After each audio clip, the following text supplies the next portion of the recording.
Dora, how's it going? I'm well, Jen. How are you? Yeah, it's okay. It's a weird thing, when you feel really tired. Yeah, I don't know. It's funny because it's not that you lose anything, right? But I really feel just human. I feel the human side of me very much so, especially when I'm tired. And I love everything that I do. I really appreciate working with little children, and the kids were gorgeous today. There were little 6-year-olds. There were a lot of them, but nevertheless, I even brought in the breathing. I brought in like everything. We looked at, we used all the strategies, and it was great. But all our personalities, all the humanness comes out. And it's not good or bad, right? But there's still this feeling of tiredness. So it's an interesting thing with even all our studies in irest and that integrative restoration.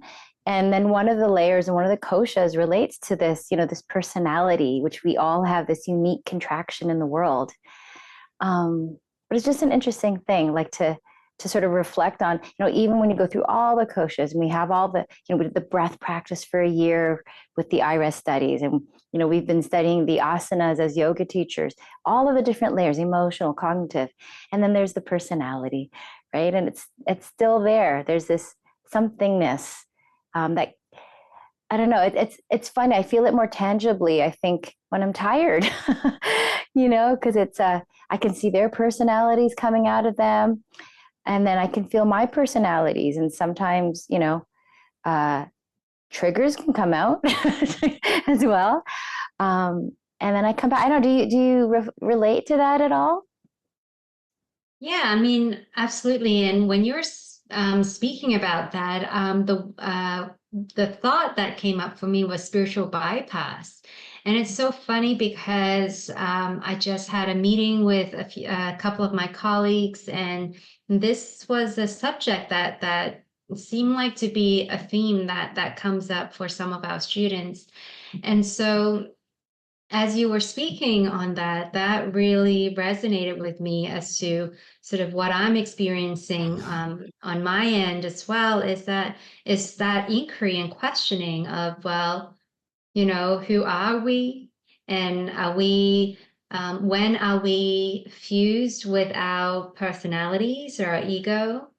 And so there's that, what you just explained.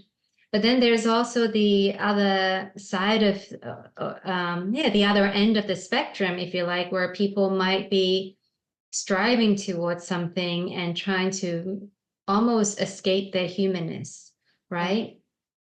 And I think this is a really interesting topic. And like you mentioned, in the IRES system, we look at the different layers of identification, and this is the koshas that we're talking about. And each layer, we learn to kind of recognize things that we have become identified with, and then we learn to disidentify from them, meaning that we understand that we're not just that layer. We have these things that come up for us, like our bodies, our emotions, our breath, our thinking and beliefs, and then even our ego and personality. That's still an aspect of ourselves that we can get very attached to and get really fused with.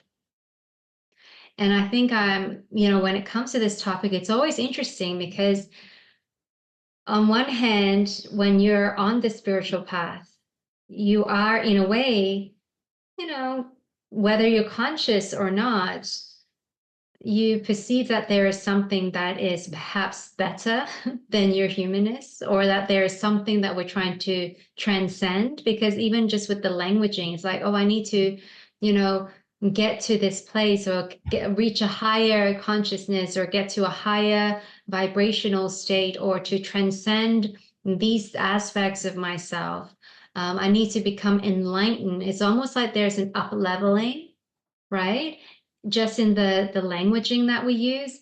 And sometimes I wonder whether some students may start to believe that there is an up leveling, right? Because we have all these conditioned beliefs. And so words can be very powerful. Um, in ways that we may not think of because we have been conditioned to think certain things in regards to certain words or certain concepts. And so when it gets to this particular layer, this kosha that we look at in the irest method, the Asmita Maya kosha, I think it's a really interesting place for us to dwell and to question and to think about, well, are these beliefs, where are these beliefs coming from? And what am I actually trying to do here? Because I think from the IRS perspective, we're not trying to get rid of anything. We're not even trying to transcend anything, really. And I guess when it gets to this place, it's even sometimes hard to explain for people who may be new to the practice to say, well, what are we doing? Exactly, are we trying to disidentify from our ego? And if so, does it mean the ego is bad? And what happens when we do transcend the ego? Then what happens then, right? So yeah, I think it's definitely an interesting subject, and I feel like, you're experiencing one end of it, and then I feel like on my end, we're kind of contemplating, the other extreme of it. What if we completely, what if none of this is real and none of this is us, and we're actually that we're looking to find ways away from this human experience. I think that's right. It always brings me back to all the different studies that we've done, and looking at that path of meditation that we keep looking at and studying, especially with our irest studies, and how we go up, and even through the irest protocol and practice, right? You go all the way up, and then naturally we come back into the body again, which is such a beautiful way. And I love that it's never like a good or bad. It's not a better or striving. It's just, yeah, this is the natural way. And isn't that curious, or is it, like we're always kind of just studying for ourselves. Is it true? And I love that they invite that for us within the protocol and within life as well. So we can go from the body and feeling in this humanness, and then feel spacious and timeless, without, just suddenly, and then go back and forth all the time, moment to moment. So it's such a beautiful thing. And you made me just also think, especially with working with little children. I've been working with children a lot lately, and I'm lucky because I get to interweave in a real way, for myself to self-regulate and to support the children too. But the I statements that we use, right, to solve problems, it's an interesting thing because, yeah, so there's this separateness in a way, like this child did something to me, like, and then when for some reason, when we kind of bring this, like, I see you, we both see each other, and nobody's in trouble. Like, I feel bad because this happened. I feel bad that this happened. Maybe we can treat the situation a little bit differently. And then they're like, okay, and it's fine. And in some ways I feel, even though they're children, there's so much wisdom behind them. They're able to resolve things, and I think in a sweeter and sometimes like sort of more tender way than sometimes adults do, and I realize more and more, it just happens that I'm their teacher just because I've been on earth longer and I've gone through more experiences, just practical wise. But they definitely have this wisdom about them, and I witness it in the way they treat one another. So it's just an interesting thing, like to see even in little ones, there might be this wisdom, and that they tap into,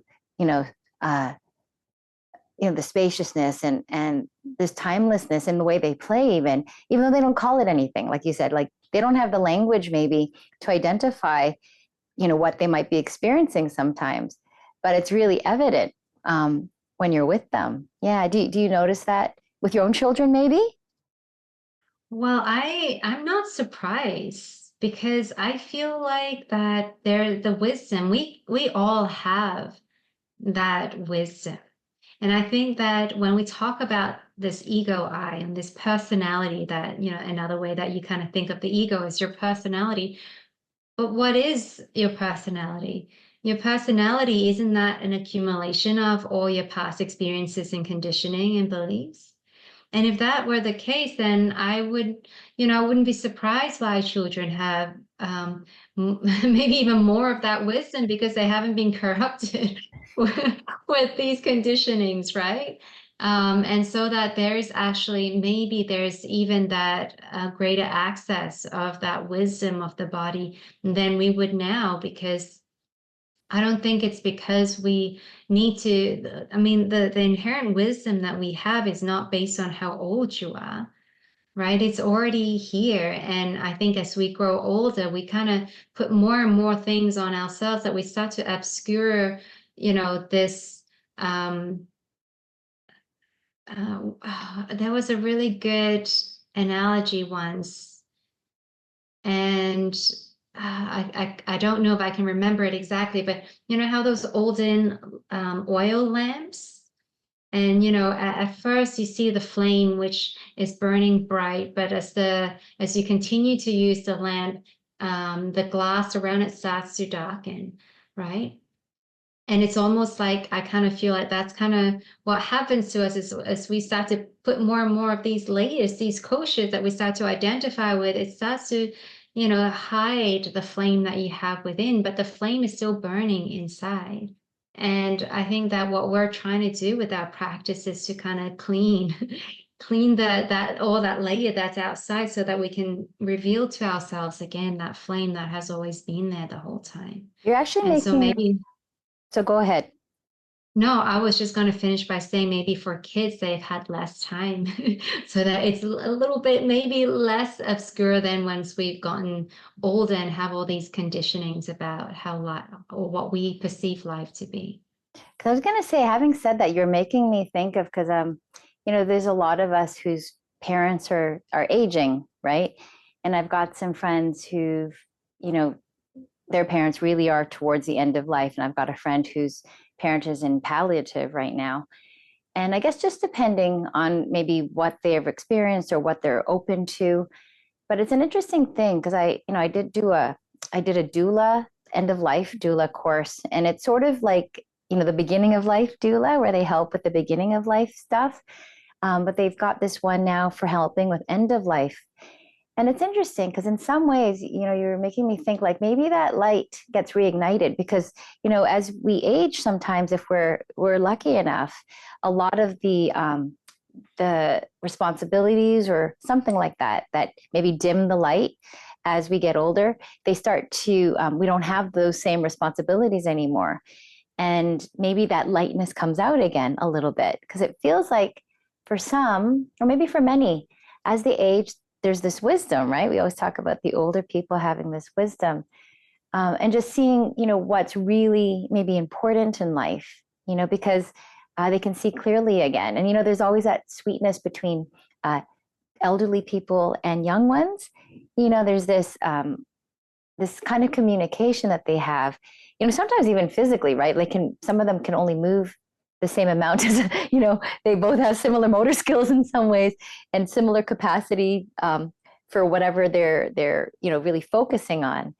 But it's an interesting thing. I wonder, like I guess maybe those flame reignites throughout our life, and maybe there is this sweetness at the beginning of life because it isn't obscured, and maybe it returns throughout life, and then maybe at the end of life again. Yeah, I love that you brought in that, end of life piece as well. And I think that, all in all, I mean, this is just a great generalization, but I think that when we are in a phase of life where, when we think we're going to live forever, even though we know we're not going to live forever, there's this sense of, oh, well, I have all this time in the world. And with our conditioning and our beliefs, we really believe we have a lot of time to maybe achieve certain things or to manipulate certain circumstances in our lives to get what we want and what we desire. And we can often get distracted by so many different things, and we feel like we have all the time in the world to rectify certain things or to chase certain dreams or to build this or whatever it is.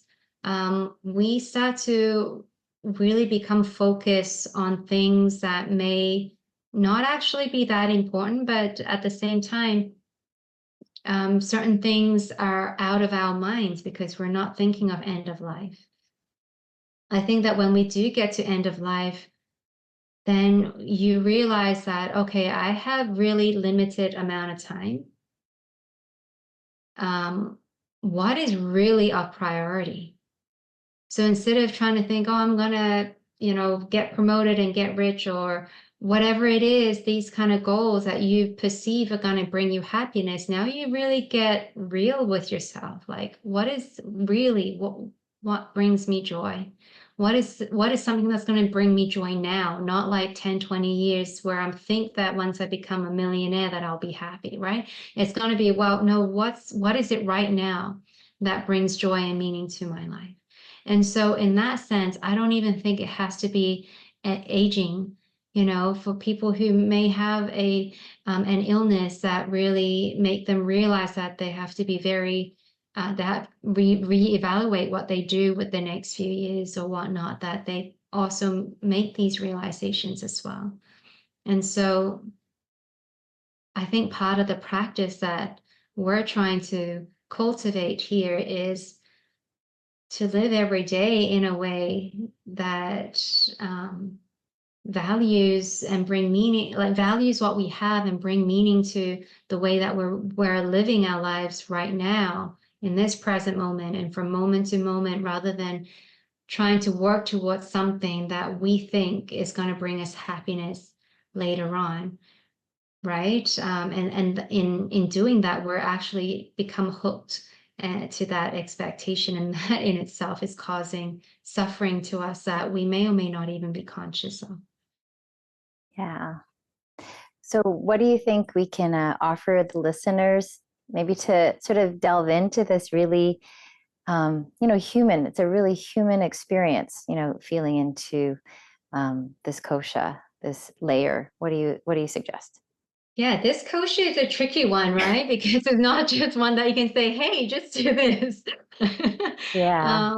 I think and it's not just this kosher. I think all of the koshers that we talked about in our previous episodes, it really is about how we can have a practice. So we can always talk about something and have an intellectual idea or understanding. But I think all of these practices that we talk about really needs to be embodied and experienced. And that when we get to this particular kosha, it's almost like, I guess this is why the IREST method takes us through all the other koshas first before we get to this one. Because this is such a very kind of very subtle it's something very subtle that we're playing with, and maybe people who are new to the practice may not even understand what we're talking about here because it's not something that's tangible, it's not something you can touch. And our ego is something that is so it's such a big part of our identity that to let go of it, or to even have the idea of you're not your ego when your whole life you've been told that you are your ego and you believe that you're your ego. It's a very scary thought to dissolve the ego, right? um, so I think that when you get to this kosher and you're at a place where you're ready to let go, for now, maybe just be just and not that you'll know, but it's that I guess you'll come to some sort of experiential understanding of what it might be. And then I believe that the right support will come to you, the right teachers will come to you, and then you might ask another question, and you might have another meditation, and then you might have another experience or whatnot. So I think by the time you get here and you have a sense of it, you're likely well on your way. I think you're going to find what you need and the support that you need. Well, I can say that about everyone. I think that we are all, supported in ways that are always helping us to know ourselves, so we may not always see it that way. But just as what you were saying at the beginning of the this episode is just stay curious. You know, for those of us who don't understand what this means to have an ego or not have an ego, or whether it's right or wrong to have an ego, or what happens when I have an ego, let's maybe the homework is to, can we just take the perspective that nothing is really right or wrong, good or bad. Even the ego is needed, otherwise it wouldn't be here, right? The ego serves a purpose, and the ego helps us to have an experience of the world, and for us to have these separate identities so that we can interact with the world around us and to interact with the people that, you know, that are around us. So the ego allows us to do so much and accomplish so much. But just like the other coaches, remember that we're also not our ego. The ego is something that exists, but we are the one who's aware that we have an ego. So again, we're another step back from that. And so maybe just staying curious, and whenever that comes up, can we take a step back and go, oh, isn't that interesting that these conditionings are coming up for me again, or this side of myself, or this personality that I'm witnessing, or this ego that I'm witnessing, that I'm able to witness it, and then just recognize that. I think that can be a really powerful practice. Yeah, What do I you think? agree. I agree. Yeah, I was thinking sort of the same thing. And you know, just giving people grace, and yourself is a people, right? We're all people. We're all objects. And so, you know, often we say more and more that, you know, when something comes up, like someone's, you know, reacting in a certain way, and then our reaction to that, it's really just our different, you know, cultural backgrounds, our different experiences that are actually just meeting. And isn't that curious? You know, like you were saying, like a lot of the things.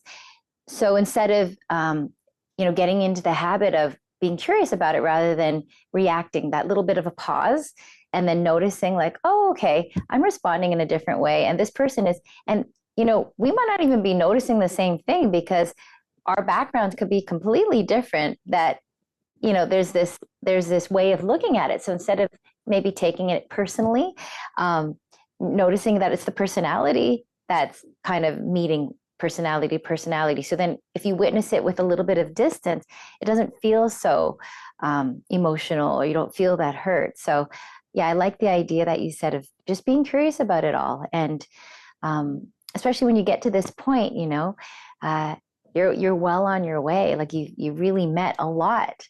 So, and of course, we're going to keep meeting our humanness over and over and over while we're here. So, yeah, let us know how that goes. Let us know how your journey is going with meeting the personality. Thank you so much, Dora. Thanks, Jen.